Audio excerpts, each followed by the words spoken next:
দেখো সাদা তেল গরম হয়ে গেছে, এবার একটু ঘি দিচ্ছি এতে। আজ বাসন্তী পোলাও বানাবো।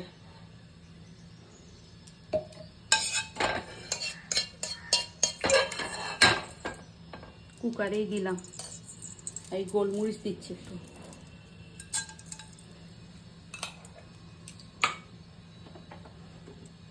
এই তেজপাতা, আর এতে চিনি লবণ হলুদ দিয়ে রেখেছি গোবিন্দভোগ চালে।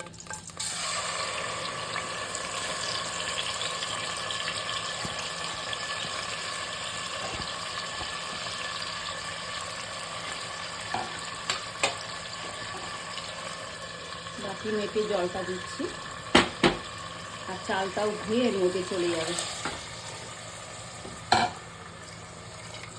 অল্প জল দেব, আর একটু কাজু কিশমিশ